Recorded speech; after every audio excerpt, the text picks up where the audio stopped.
Sabe quando você apronta, faz coisas erradas e naquele momento que você apronta, algumas vezes você está sozinho, ninguém te viu. Você pensa, bem, ninguém me viu, não tem problema não. Não vou ter que arcar com essa vergonha ou com essa consequência. Como foi aqui no culto, eu peço perdão a Deus e tudo fica bem. Muita gente age assim, a vida espiritual.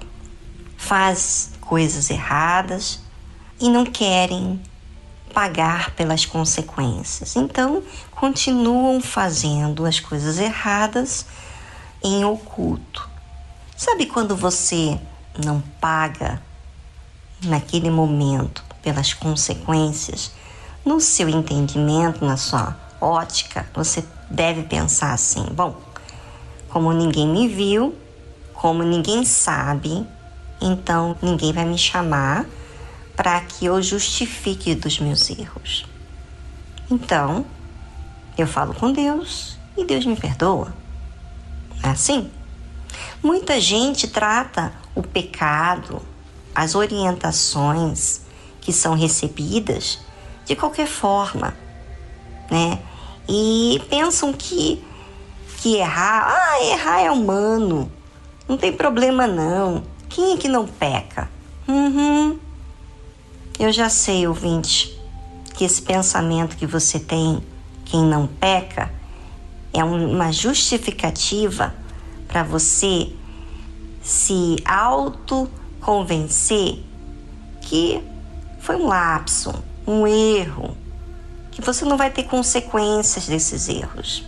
Pois é, no momento em que você comete o erro, ou os erros, ou os pecados, aparentemente não tem nenhuma consequência. Às vezes ninguém sabe, às vezes você não é chamado a atenção, às vezes você não perde nada, né? Existe até um certo tempo, parece, que fica no oculto tudo aquilo que aconteceu. Só que nada nessa vida estará oculto para todo sempre. Tudo um dia vai ser exposto. Tudo que você planta, tudo que eu planto, eu vou colher e você vai colher. Então, muitas pessoas pensam que as consequências não vão vir, porque demoram a acontecer. É verdade, as consequências nem sempre, e a maioria das vezes, não acontecem de imediato. É sempre demora algum tempo. E se demorar algum tempo, é até bom para ver o que você vai fazer com esse tempo. Você vai raciocinar, vai se incomodar com o seu erro, vai falar muita coisa sobre você.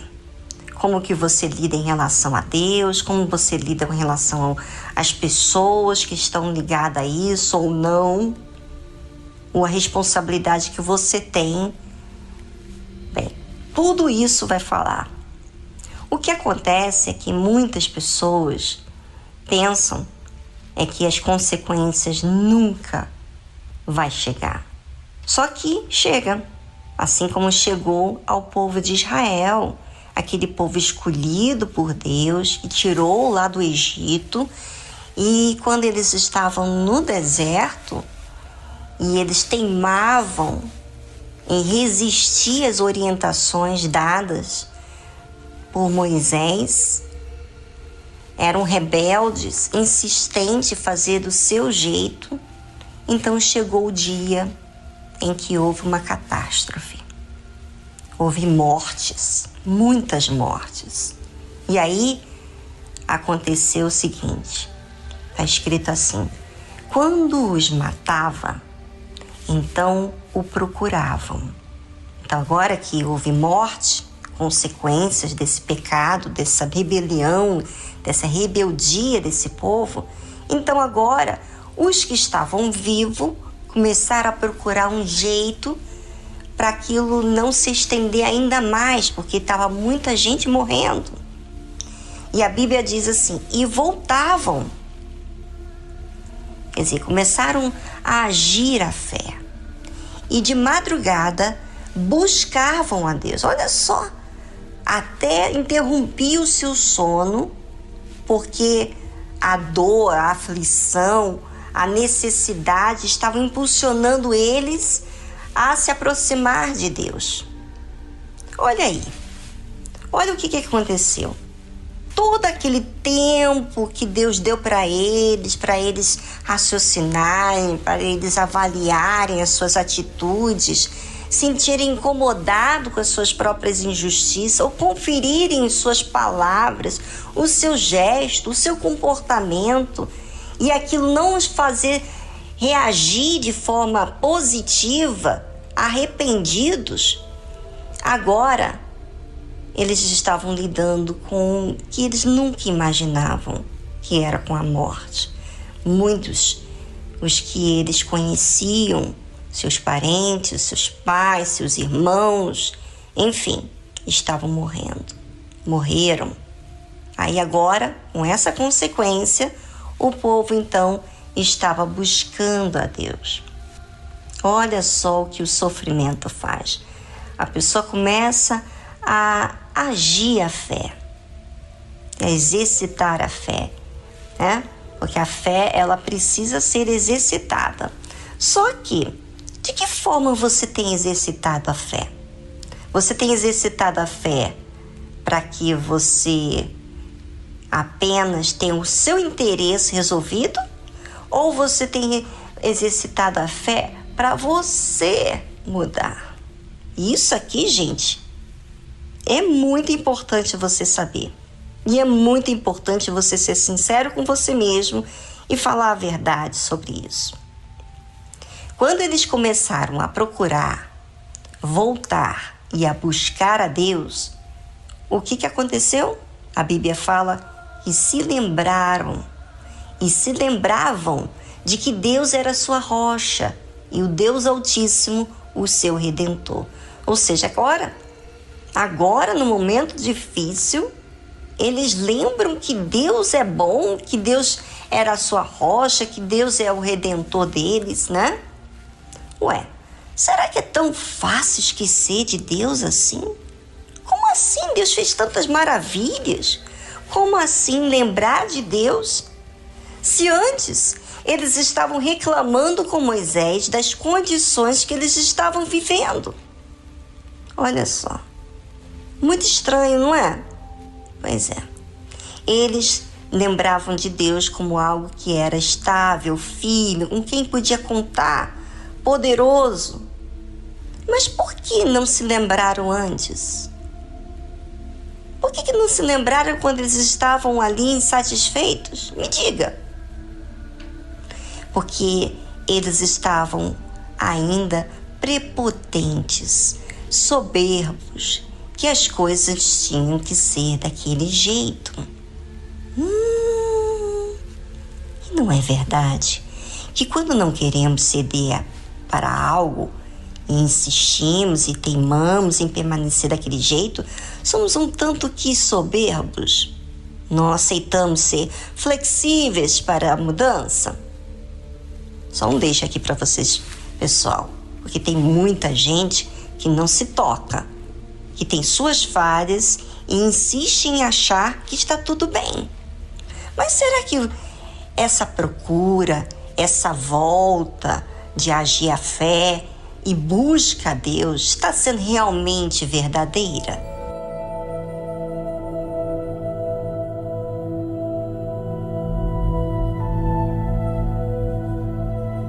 Será que aquela busca, aquela procura que o povo de Israel estava tendo, após eles procurarem, voltarem e buscarem a Deus, era verdadeira? Sabe por quê? Eu pergunto isso porque estava havendo muitas mortes, estava tendo muitas aflições, problemas, desespero naquele momento, não é? E muitas vezes, no desespero, as pessoas elas são impulsionadas a agirem, a ter uma reação, mas nem sempre aquela reação é de fato verdadeira. E é isso que nós queremos abordar agora, para que você, ouvinte, esteja ciente. O que faz você ser verdadeiro? O que é realmente ser verdadeiro para Deus? Muitas vezes você já disse para Deus que você ia mudar. E logo depois você continuou o mesmo. Você cometeu o mesmo erro. Você insistiu no mesmo erro. Não é verdade? Então como que você vai saber que você está sendo verdadeiro? Vamos saber? É muito importante você, ouvinte, raciocinar. É muito importante você se observar.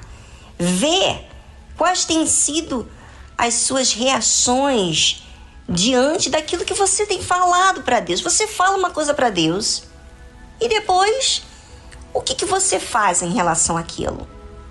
Você se disciplina? Você realmente está de fato e de verdade querendo mudar? Ou você está com segundas intenções de que Deus responda para você, para parar o sofrimento e depois você voltar a reagir da mesma forma? Vamos saber. Porque às vezes, diante de certas situações, dificuldade, você se inclina, você se humilha, mas o que realmente testifica que estamos sendo verdadeiros? Essa é a pergunta. E eu quero, assim, ressaltar essa questão para que fique bem evidente para você raciocinar.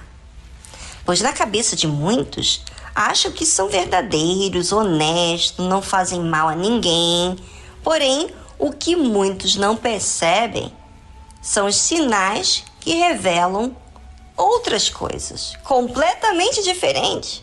Vamos saber. Todavia, como diz lá em Salmo 78, versículo 36, todavia lisonjeavam-no com a boca e com a língua lhe mentiam. Que é isso? Você sabe o que é lisonjear com a boca?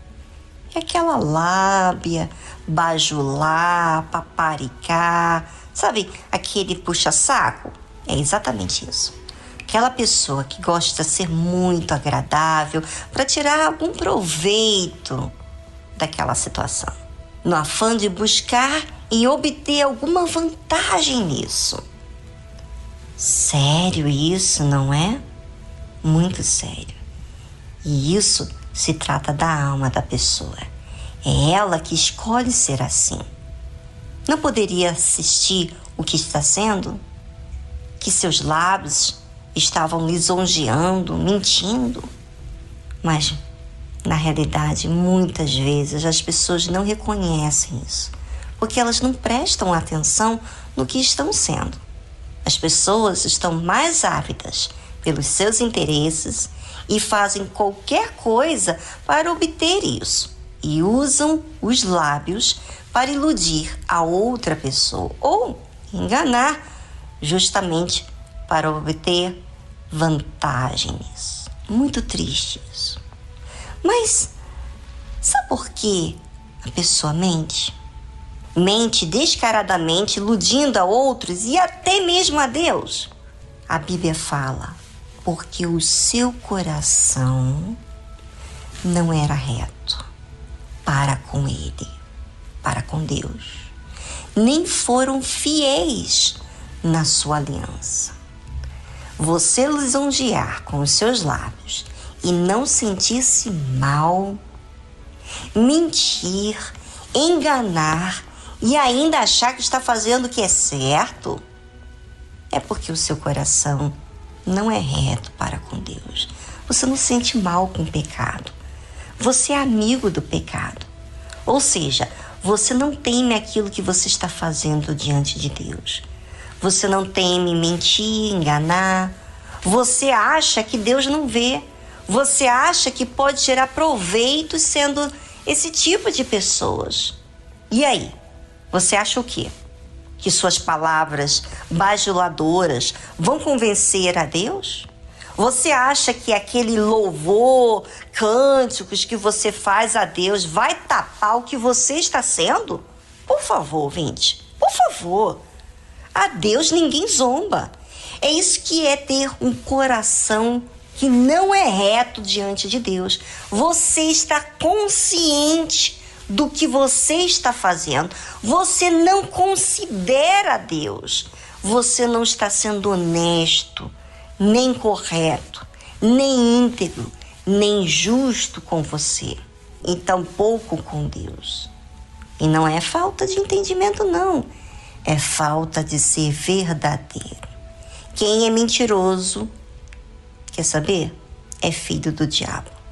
E se você não se incomodar ser mentiroso, é porque você não nasceu de Deus.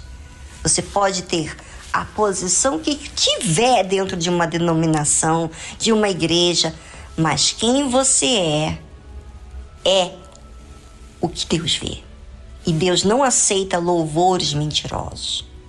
Então, ouvinte, faça bem a si mesmo, porque a sua vida está na sua responsabilidade. Se você não é sincero, busca ser justo consigo mesmo para Deus. Não há ninguém que pode te ajudar, porque você escolheu não ser sincero. Isso é uma escolha de cada um. E se é uma escolha, por que resistir ser verdadeiro, sincero? Qual é o mal de ser verdadeiro e sincero? Reconhecer. Sai um peso. O que você vai perder em sair um peso de você? Só vai ganhar. Pois é, mas o orgulho diz que você vai perder muito. Você só vai se valorizar se você resolver os problemas pela raiz. Mas você tem que ser a pessoa principal, você tem que ser o mais interessado a querer resolver essa questão, tá certo? Então, não fica se sentindo mal por uma coisa que você tem que resolver. Se você fez o que é errado, pior do que errar é continuar no erro. Agora que você está incomodado, sim, você que está se sentindo incomodado, você vai resolver esse problema, tá bom? Eu quero que você seja ajudada. Resolva essa questão, porque essa questão é a raiz de todos os demais problemas. Vamos resolver o problema pela raiz. E as demais coisas você vai ver como é que vai sendo resolvida à medida do tempo, da sua entrega e da sua participação a Deus. E você vai ver, Deus não desampara aquele que busca ajuda. Eu já me senti tão suja quanto você está sentindo agora. Mas eu exercitei a fé, fui sincera, assumi o meu erro e eu falei, e Deus me perdoou, fez uma nova história e Deus tem feito uma revolução na minha vida. Mas eu tenho permitido e eu tenho, na verdade, reconhecido as minhas falhas. Faça isso para você e você vai ser uma próxima pessoa, assim como você admira, com essa força que você recebe de mim, você também vai dar a outras pessoas, tal qual eu tenho recebido.